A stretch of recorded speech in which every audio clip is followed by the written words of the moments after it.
a very important part of the play. So let's look into the scene briefly and then we can go in detail. So now the scene shifts from Venice to Belmont.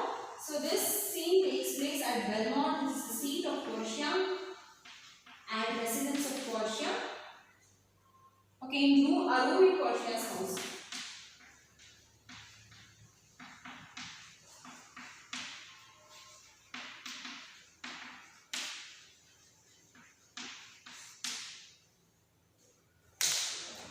So first, at the beginning of the scene, Portia expresses her apprehensions to her maid Nerissa. Nerissa is none but the lady in waiting of Portia.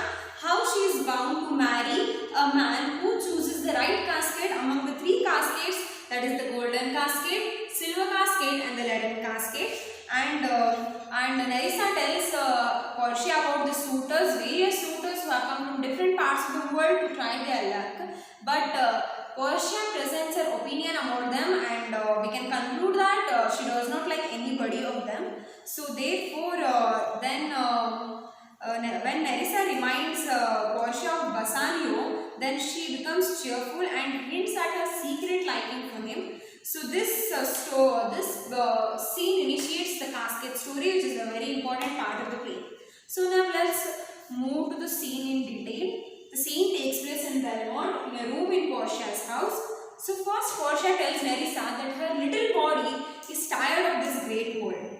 So then Nerissa replies that you would be tired if your good fortunes were as same, if your bad fortunes were as same as your good fortunes. People who have so much turn to be white-haired soon, but who has just enough lives longer. So Portia appreciates these words of Nerissa, and she tells spoken well. Nerissa tells that these words would still be good if they were put into practice. Then Portia tells that if it was as easy to do good as it is to know good, then small chapels would have been great churches and poor men's cottages would have been joy places. Portia also adds that he is a good priest who can follow his own preachings, and a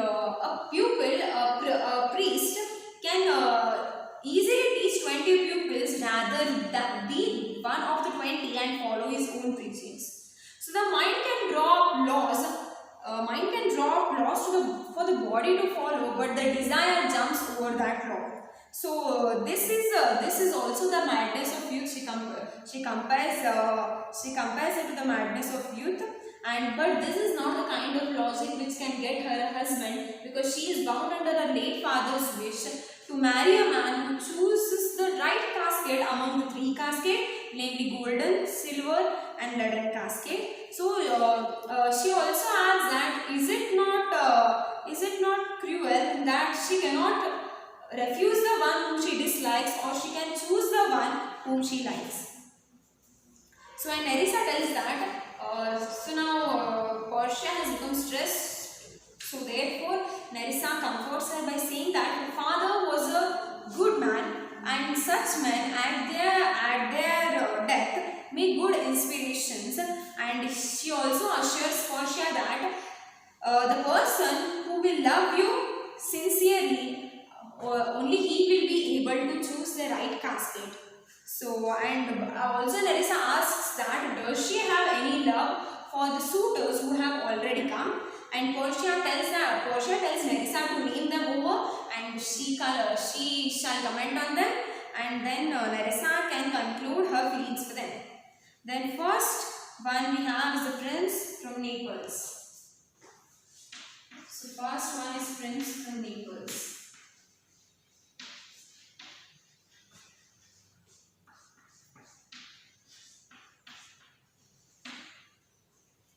So now let's see what's Portia's opinion about Prince of Naples.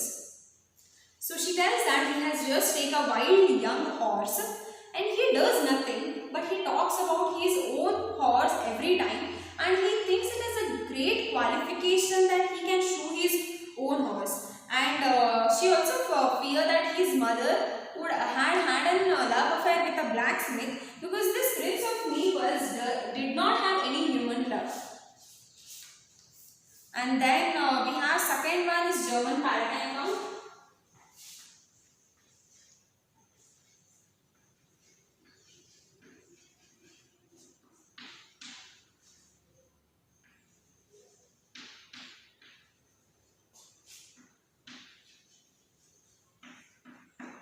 German Palatine Count. Portia tells that what's Portia's opinion about German Palatine Count is that Portia thinks that he is a very frowning man, and he tells if you will not have me choose. This means that I care little whether you like or not, whether you like me or not. So the sentence is if you will not have me choose. So it means that I care little whether you like me or not. And he also hears good stories without a smile. And Portia also adds that he would prove to be a sad philosopher when he grows old because he has unpleasant madness in his youth, and she would rather marry a skeleton with a bone in its mouth than marry any of these two. That is the Prince of Naples and German Palatine Count. So then the third one is Monseigneur Leon, French Lord.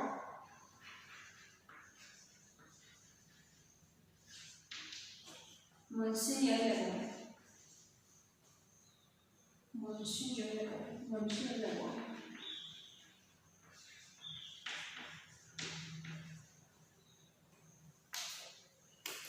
So Portia tells him, since God has made him, we shall consider him to be a man. And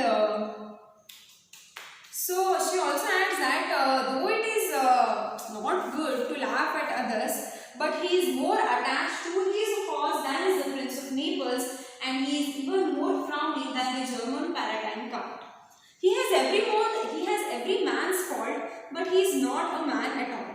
Then when he hears to a thrush sing, thrush is nothing but a bird. When he hears to a thrush singing, then he would laugh and jump about. And then when at the dark when he used to look at his shadow, he would draw sword against his own shadow. Then she tells that if she marries him, then she should have married to 20 men because he has many characters in him, but he is not a man at all. And if he were to desire her, she will never forgive him. But if he loved her passionately, then she would never return it to him. Then fourth one we have is Falconbridge, young baron from England.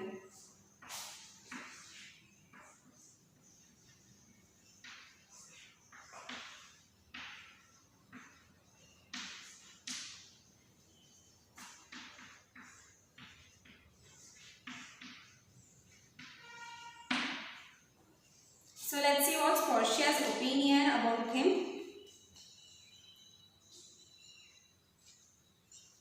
So Portia says that neither he can understand him nor she can understand him. Neither he can understand her nor she can understand him because Portia knows only 3 languages. One is Latin, French, and Italian. So languages Portia know are Latin, French, Italian, and you could take a oath in the temple that she has a poor grasp of English. So, but this young baron from England did not know any of the 3 languages which Portia knew. So they could communicate only with the means of signs. So, and she also feels that his dressing style is very strange. It feels like he has bought his jacket in Italy, his hose in France.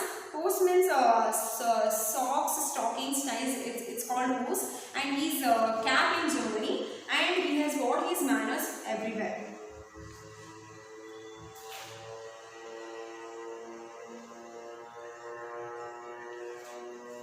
So then next we have the Scottish Lord.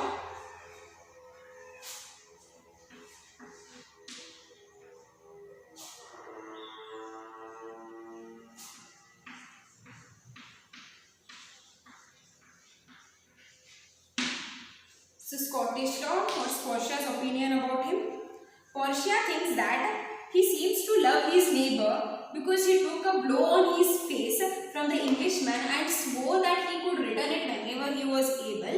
And then I think then she also adds that Frenchman would have stood surety for him because even he took a similar blow. So there is some historical reference here.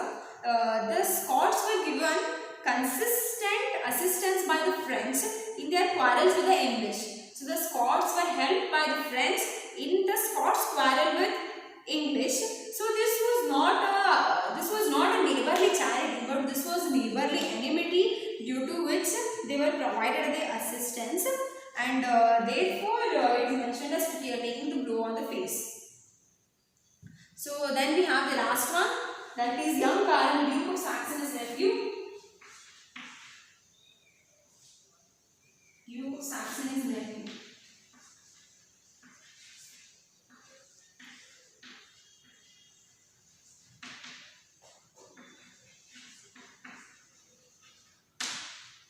So make clear, it is not the Duke of Saxony who has come, it is Duke of Saxony's nephew who has come to try his luck. Then what's Portia's opinion about him? He is very badly in the morning when he is serious, and he is still worse in the afternoon when he is drunk.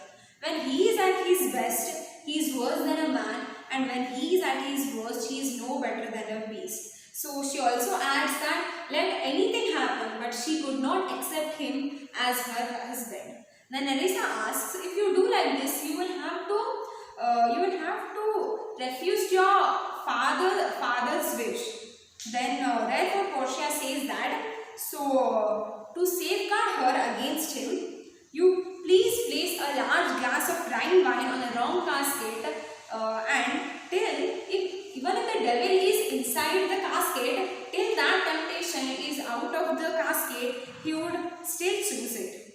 Then now Nerissa calms Portia down by telling that all these princes or all these people who have been just mentioned have informed Nerissa of their opinion, and that is they have decided not to try their luck because of the conditions of the casket, because of the conditions of trying their luck, and therefore they have decided to leave.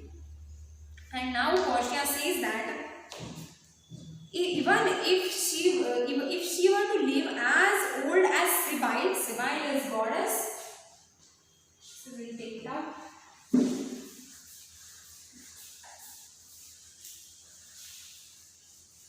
So remember, these were the one who came to Belmont, but wearing the conditions of the casket, they refused to try their luck. So Portia tells that even if she were to live as old as Cybele is a goddess, she will be as a virgin as Diana,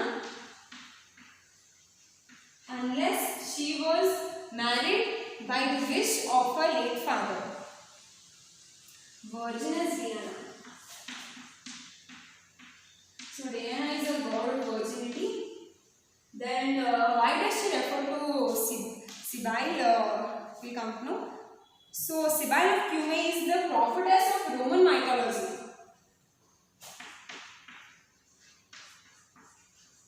Prophetess of Roman mythology.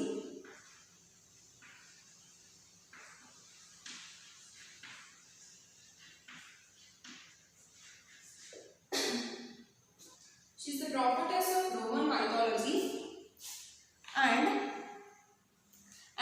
she was granted by Apollo. Apollo is a god. Apollo is a god. She was granted by Apollo. That is, she held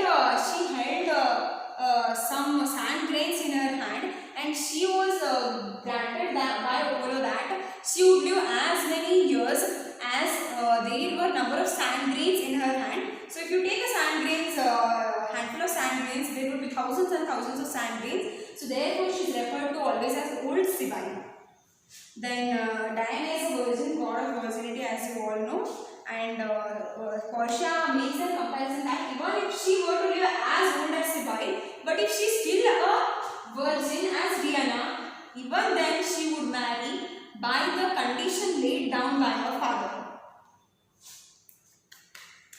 also tells that this crowd, as these six princes whom we have referred, are so reasonable because they have rejected to try their luck. And after this, Nerissa goes to the reference of Bassanio and she asks Portia, at her father's time, do you remember a Venetian, a scholar who had visited Belmont with Marquis of Montferrat?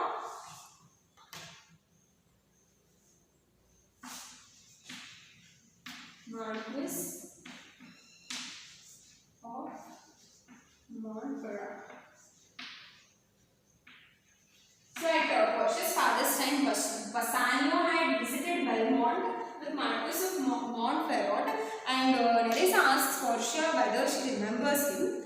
Then Portia tells, first she becomes yes, it was Bassanio, and as she is secretly liking him, then she slows down that I think it was his name, and then Nerissa says, truly he is the one who deserves a more lady. Whom my foolish eyes have ever looked upon. I think he is the one who deserves a most beautiful lady. Then Portia tells that I remember him well, and what I remember about him agrees what you have just said. So after this, a servant enters, and then Portia asks what is the news. Then servant tells that 4 visitors wish to see you and to take leave of you. Then there is an advance messenger come from Morocco who brings a message that his prince, that is the Prince of Morocco, which we saw earlier in the character analysis, will be here tonight. So then lastly Portia says that if she could welcome this 5th suitor as gladly as she is saying farewell to other suitors, she should be happy. But if he have the virtues of a saint rather than a the black complexion of devil, then she could keep him for a religious consolation rather than to marry him. So the Nerissa, Portia, and the servant go, and Portia says that while we get rid of the 4 suitors, another knocks at the door. So this is the end of Act 1, Scene 2.